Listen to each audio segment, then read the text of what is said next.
Good morning friends, you all are watching Sharp Media with Anshuman Pandey in our special show. And today you are just recognizing our someone that is the Chief of Hospital Management Authority with famous doctor of Kushinagar, a hospital management, and also the Chief of Gautam Buddha National Hospital as a director, Dr. Vijay Shahi is with us. And today we will know that how Buddha Hospital provided the many equipments to the victims of COVID-19, the poor laborers which are coming and passing through Lucknow to Bihar, and what the Buddha Hospital and Research Center is providing to the poor peoples, the needy peoples in these months, in the lockdown, in these days. Let us know with Mr. Vijay. आज इस महामारी से पूरी दुनिया ग्रसित है, पूरी दुनिया युद्ध स्तर पर लड़ाई लड़ रही है।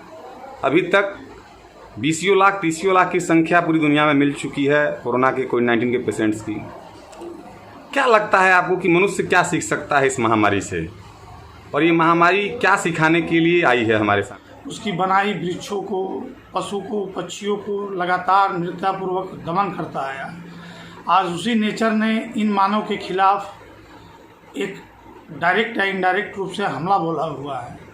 आज चाहे वो 10 ग्राम का पंछी हो, 10 कुंटल के हाथी जैसे जानवर हो, 100 कुंटल की वेल मछली हो, या मानव के करीब सबसे करीब रहने वाले जीव जंतु, बंदर, कुत्ते आदि, किसी को भी कोरोना नहीं हो रहा है, मानव को ही हो रहा है। तो इसके प्रति मानव का एक खुद का आत्मविश्लेषण करना अत्यंत जरूरी है कि हम जब नेचर को तबाही की तरफ ले जाएंगे तो उससे ज़्यादा नेचर हमसे तबाही हमारी करवाती जाएगी। दूसरी चीज़ ये है कि भारत सरकार या राज्य सरकार के तरफ से जो भी इस कोरोना आपदा में जो भी सुविधाएं दी जा रही हैं, उस सुविधाओं में मूलभूत कहीं न कहीं चीज़ें कमी हैं। जब हमारे मजदूर रोड पे निकल गए और जब वो रोड पे आ गए तो क्या हम इतने भी असक्षम थे कि हम उनको 20 किलोमीटर 25 किलोमीटर दूर पे एक बेस कैंप लगवा के वहाँ पे उनके दवा, दारू, पानी, ठहरने की व्यवस्था क्या कराने में हम लोग या राज्य सरकार या भारत सरकार क्या इतनी असक्षम थी कि हम उसकी शुरुआती आवश्यकताओं की पूर्ति नहीं कर सके। तीसरी चीज़, अनेक लोग जो अनेक बड़े मंगल का भंडारा चलाते हैं, अनेक धार्मिक पर्व का आयोजन करते हैं, लंगर का आयोजन करते हैं, और जगह जगह लंगर चलता है और खाने रोड पे फेंक दिए जाते हैं, लोग खाते नहीं हैं। वह सभी लंगर चलाने वाले इस पूरे लॉकडाउन के 2-2.5 महीने के पीरियड में उनका कोई भी चेहरा किसी व्यक्ति ने नहीं देखा। यह कितना बड़ा दुर्भाग्य है कि जब पेट भरा था तो आप लंगर चला रहे थे, और जब मानव भूखे रोड पे चल रहा था तो आपके लंगरों का कहीं पता ठिकाना नहीं था। चौथी चीज़, इस कुशीनगर ज़िले में जहाँ के हम लोग निवासी भी हैं, गौतम बुद्धा हॉस्पिटल ने आज से 2005 में जब माननीय मुख्यमंत्री योगी आदित्यनाथ जी जब उस समय सांसद हुआ करते थे, उन्होंने इस अस्पताल का उद्घाटन किया। और उसके पहले इस पूरे ज़िले में कोई भी सर्जरी के अस्पताल नहीं हुआ करते थे। तो एक तरह से सर्जरी के मामले में यह विश्व पितामह इस ज़िले का गौतम बुद्धा हॉस्पिटल बना, और उसी के कारण गौतम बुद्धा हॉस्पिटल लगातार इस 2.5 महीने के लॉकडाउन के पीरियड में महीनों से उसने रोड के सड़क के किनारे चलते हुए मजदूरों के लिए मजदूर सहायता केंद्र और आपातकालीन चिकित्सा की सुविधा का कैंप लगा के लगातार 1.5-2 महीने से अस्पताल अपने कर्मचारियों के सहयोग से, जो भी इस अस्पताल से जुड़े निदेशक हैं उनके सहयोग से, जो भी अस्पताल से जुड़े हुए अनेक सहयोगी संस्थाएं हैं, जो हमारे सार्क मीडिया के अंशुमान जी हैं, ये सभी लोगों के सहयोग से लगातार 1.5 से 2 महीने हम लोग लगातार इस सुविधाओं का जनता को, रोड पर चलने वाले मजदूरों को निरंतर चिकित्सीय सुविधाएं, भोजन की सुविधा उपलब्ध करा रहे हैं, और जो भी संभव हो रहा है उनको गंतव्य स्थानों पर भेज रहे हैं। लेकिन इस सब के बीच चिकित्सा जगत से जुड़े अनेक डॉक्टर, अनेक अस्पतालों की आक्रामकता खुलकर सामने आई, अनेक जनप्रतिनिधियों की आक्रामकता खुलकर सामने आई कि क्या वो इतने मजबूर हैं, क्या उनके पास पैसे कितनी कमी है कि क्या वो रोड पे चलते मजदूरों को एक समय 1 दिन 2 दिन का क्या भोजन, चिकित्सा सुविधाएं की सहायता करने में भी सक्षम साबित हुए। इस सब को देखते लगता है कि मानव जीवन, जो बचपन में कहा गया, हम लोग को सिखाया गया कि मानव जीवन अमूल्य है, इसकी रक्षा करना। एक मनुष्य जब जन्म लेता है तो उसका नैतिक दायित्व बनता है कि अपने माता पिता के प्रति, अपने परिवार के प्रति, अपने समाज के प्रति, आपसे जुड़े हर जीव जंतु जो पृथ्वी पे हैं, आकाश में हैं या कहीं भी हैं, उनकी सहायता करना, उनका रक्षा करना। उस जो पेड़, वृक्ष, नदियाँ जो आपको जीवनदायक साबित होती हैं, उनकी रक्षा करना, उस प्राकृतिक के साथ सहयोग करना मानव का पुनीत कर्म समझा गया है। और मानव जिस दिन इस कर्मों को भूल जाएगा, उसी दिन प्राकृत अपने नेचर को भयंकर रूप से बदला लेने पे उतारू हो जाएगी। चौथी चीज कि आज के इस पावर के दौर में, जहां अमेरिका बड़ी बड़ी ताकतवर शक्तियां एक दूसरे को नष्ट करने पर लगी हुई हैं, आज एक छोटे से वायरस ने दिखा दिया कि हम तुमसे कितने पावरफुल हैं, ये देखो, नहीं तो समलोगे नहीं तो तुम लोग दुनिया से नामो निशान मिट जाओगे।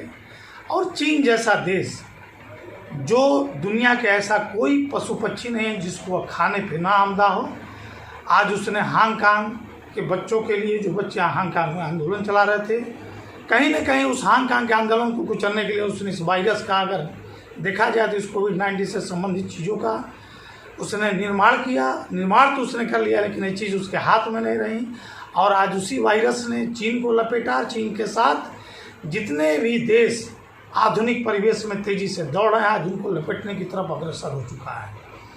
भारत में स्थिति थोड़ी सी इसलिए बची है कि भारत की अभी भी भौगोलिक संरचना, सामाजिक संरचना या सोच कहीं न कहीं मानव सभ्यताओं से जुड़ी है। हम नेचर के अभी भी करीब हैं, चाहे सूर्य की उपासना करते हों, जल की उपासना करते हों, नदियों की उपासना करते हों, 86 करोड़ देवी देवताओं की उपासना करते जी। हमने पहाड़ों, नदियों, वृक्षों को जो माँ बाप का दर्जा दिया हुआ है, आज वही पहाड़, नदियाँ, वृक्ष हमारा कहीं न कहीं किसी रूप में हमें इस बीमारी से बचा रही हैं। यह इस देश के लिए बहुत बड़ी गौरव की बात है। अच्छा, मैं यह संदेश दूंगा कि हर व्यक्ति अपने जीवन काल में कम से कम 10 पेड़ लगा दे, उस 10 पेड़ों की रक्षा करे।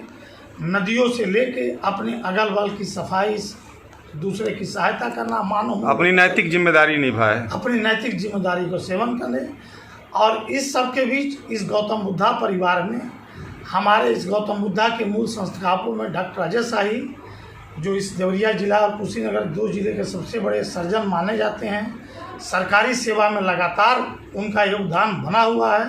उनकी बहुत बड़ी भूमिका इस 2 जिले में आई, जिसको इस जिले के बाकी जनप्रतिनिधि उनके सामने बौने साबित हो रहे हैं। और उनसे जुड़े चिकित्सक या अस्पताल, उनकी भी स्थिति बौनी ही बनी हुई है।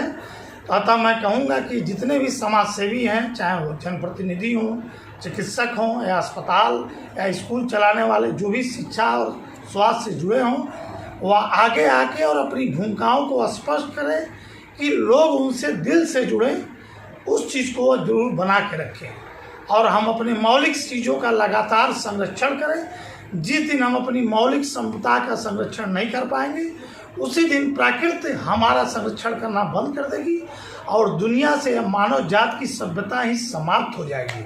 अतः अगर इस मानव जात को आपको बनाए रखना है, तो हर मानव का नैतिक दायित्व है कि प्रकृति को अपना माँ, अपना बाप, अपना भाई, अपना बहन बने समझे, और प्रकृति ने जो जो चीज़ पैदा किया है उसको उसी तरह सुरक्षा, प्यार और उसके संरचना में सहयोग प्रदान करें।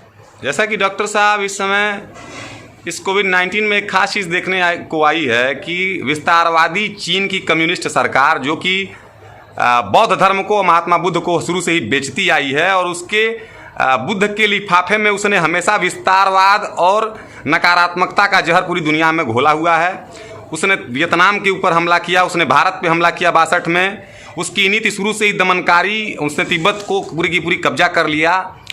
तो आज कोविड-19 के परिप्रेक्ष्य में आप क्या संदेश देना चाहेंगे इन विधर्मियों को, इन पापियों के लिए? भारत के लोग किस प्रकार से जागरूकता लाएं, क्या कहना चाहते हैं आप?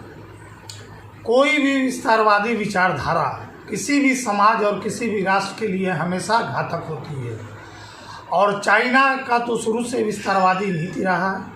उसने अपने विस्तारवादी नीति के लिए अपने छात्रों से लेकर अपनी जनता से लेकर किसी भी राष्ट्र को कुचलने में कोई भी परहेज नहीं किया।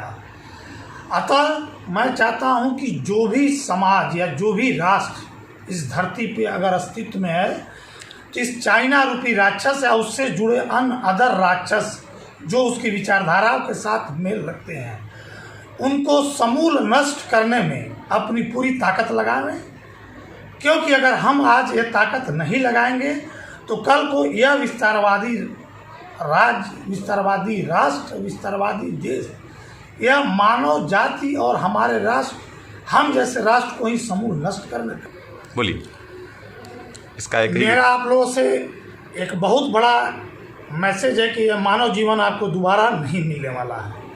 अतः आप लोग पूरी ताकत से चीन से जुड़ी जो भी निरंकुश व्यवस्थाएं हैं, उन सभी व्यवस्थाओं से जुड़े सभी मानव समाज, उनकी जनता पे मैसेज लगातार दें कि इन तानाशाहों के खिलाफ वह जी जान से लग जाएं, इनको उखाड़ फेंकें और एक प्यारा लोकतंत्र राष्ट्र का निर्माण करें जिसमें सभी की आज़ादी, सबकी अभिव्यक्ति की स्वतंत्रता सबको मिले और जिससे हम कभी भी इस तरह की दोबारा नेचर के खिलाफ, नेचर के इस खतरनाक रूप का मानव कभी दोबारा सामना न करना पड़े। इस चीज़ को जरूर सभी लोग अपने दिल में आत्मसात करें। तिब्बत के लोगों के लिए क्या कहना चाहेंगे? और चाहे वो चाइना के द्वारा अतिक्रमित तिब्बत हो, चाहे ताइवान हो, ये सभी देश के लोग इस सरकार के खिलाफ जी जान से लग के इस सत्ता को उखाड़ें। और इसका सबसे बड़ा कारण है कि इनकी आर्थिक कड़ी को तोड़ने की कोशिश कर दी जाए।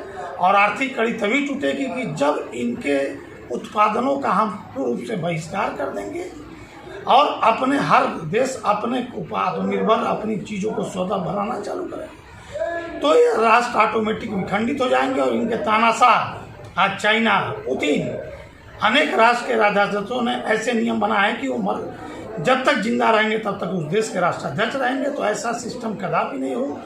ऐसा हो कि जब तक कोई सरकार अच्छा कार्य कर रही हो उस देश का शासन करेगी, जिस दिन वो असक्षम साबित हो उस देश से ऑटोमेटिक उस सत्ता से उबार हो जाए, चाहे वो हमारा देश हो, चाहे पड़ोसी देश हो, चाहे चाइना हो, चाहे अमेरिका। इस चीज़ को सभी जनता को हमें समझना पड़ेगा।